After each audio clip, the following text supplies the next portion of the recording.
Penceramah Ustadz Abdul Somad sempat ditahan dan ditolak masuk ke negara Singapura oleh pihak imigrasi. Hal itu menjadi viral usai diungkap Abdul Somad melalui unggahan akun Instagram pribadinya.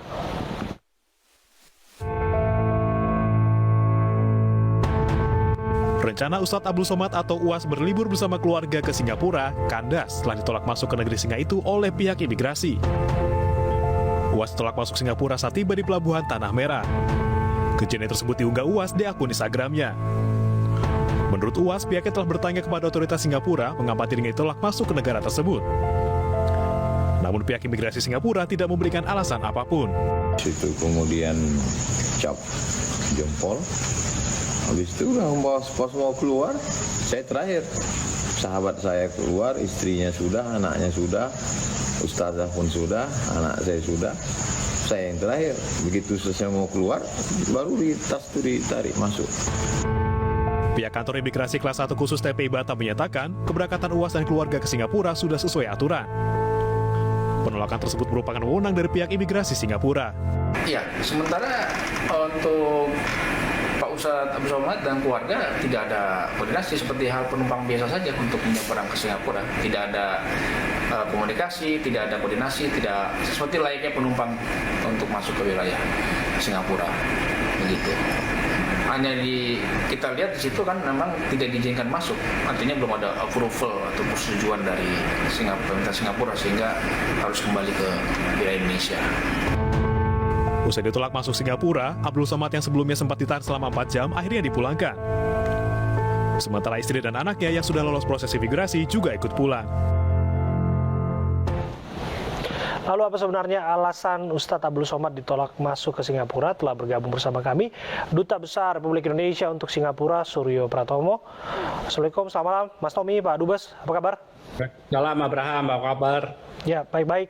Saya langsung ke penjelasan Pak Dubes mengenai yang tersiar adalah istilah deportase.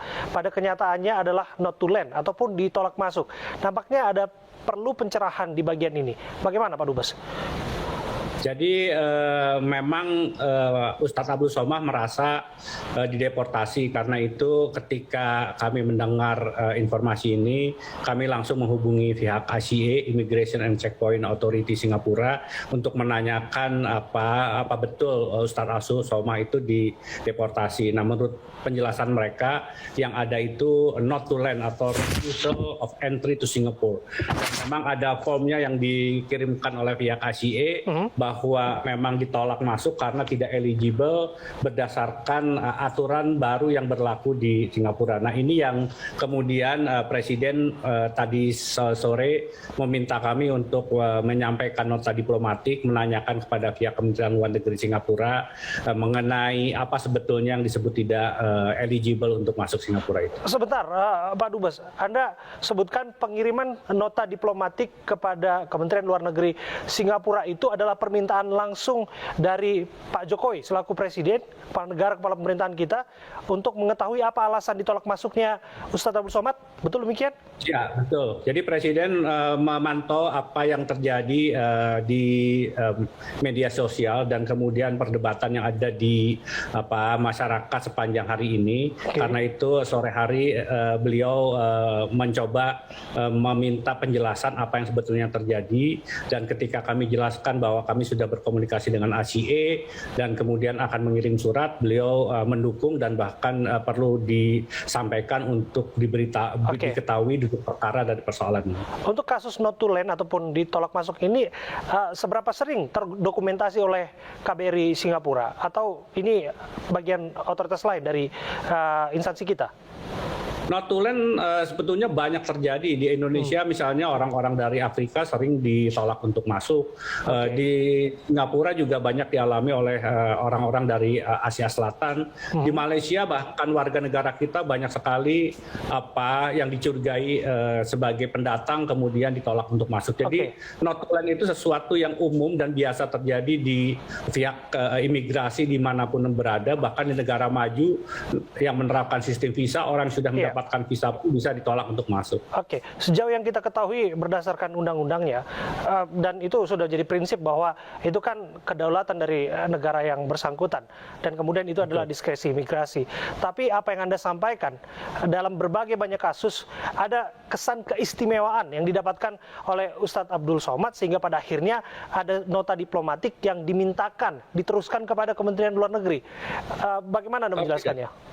Kalau memang kasusnya besar seperti Ustadz Somad dan juga kasus-kasus yang lain, kami biasa melakukan mengirim TPN atau nota diplomatik itu.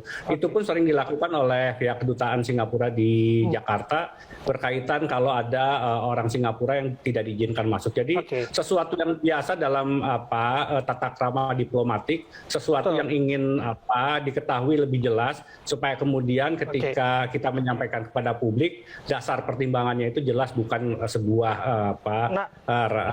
reka-reka biasa. Nah, itu dia, bahwa sampai dikirimkan nota diplomatik itu juga akan menjadi pertanyaan publik juga kan, bahwa pada akhirnya yang bersangkutan Ustadz Abdul Somad bukanlah pejabat publik, dan tujuan berkunjung ke sana adalah tujuan pribadi untuk liburan begitu. Dan Anda menyebutkan ada berbagai kasus juga warga negara kita juga yang barangkali juga mereka butuh penjelasan juga, apakah mereka juga bisa dikirimkan nota diplomatik yang sama, perlakuan serupa, equality before the law, semua sama di mata hukum. Oh iya, tentu. Sekali lagi, tugas dari KBRI itu kan melindungi dan melayani. Jadi kalau ada orang yang merasa diperlakukan tidak baik, tentunya wajib dari negara itu mempertanyakan. Jadi bukan karena Ustadz Abdul Somad, tetapi karena ada orang yang merasa warga negara kita yang diperlakukan tidak baik, yang perlu ada klarifikasi. Sekali lagi, bukan sesuatu yang yang istimewa dan kemudian dilebih-lebihkan, tetapi memang kami perlu mengetahui supaya kemudian jelas dulu perkaranya. Ekspektasinya apa, Pak Dubes? Karena saya sudah sebutkan tadi, ini ada kaitan dengan kedaulatan negara, bahwa iya kita punya hak, seseorang yang merasa kesal punya hak untuk mendapatkan jawaban, tapi dalam hal ini juga dalam praktik hubungan internasional, negara yang bersangkutan juga punya hak untuk tidak menjawabnya begitu. Kalau nggak jawab, akan seperti apa negara kita? Ya, itu juga sesuatu yang umum terjadi dalam sisi diplomatik. Jadi banyak hal dalam tata krama diplomatik itu yang akhirnya kita juga harus bisa memahami. Tapi intinya apa yang menjadi hal-hal yang menjadi concern kita sudah kami sampaikan untuk menunjukkan bahwa negara ketika ada hal-hal yang terlalu obvious dan kemudian membutuhkan klarifikasi, kami sudah melakukan peran itu. Satu hal lagi, Pak Dubes, bahwa sudah terlanjur ada statement, kemudian banyak narasi yang berkembang bahwa ada kaitannya dengan terorisme, radikalisme dan lain sebagainya. Ini kan diskursus yang berkembang di publik, di media sosial dan lain sebagainya. Apa yang ingin Kedutaan Besar Republik Indonesia di Singapura jelaskan mengenai asumsi-asumsi yang dimaksud? Ya, sejauh ini sekali lagi yang tadi saya katakan, form yang ada di imigrasi Singapura itu tidak menunjukkan hal-hal berkaitan dengan itu. Yang ditetapkan terhadap Ustadz Abdul Somad adalah ineligible untuk bisa masuk sesuai dengan peraturan keimigrasian. Nah, tentunya sekali lagi kami mencoba mencari tahu apa yang ineligible itu supaya kemudian di kemudian hari bisa kita perbaiki juga. Baik, terima kasih Suryo Pratomo, Mas Tommy, yang kami kenal dekat dengan sapaan Mas Tommy, Duta Besar Republik Indonesia untuk Singapura, sudah bergabung bersama kami di program iNews Prime.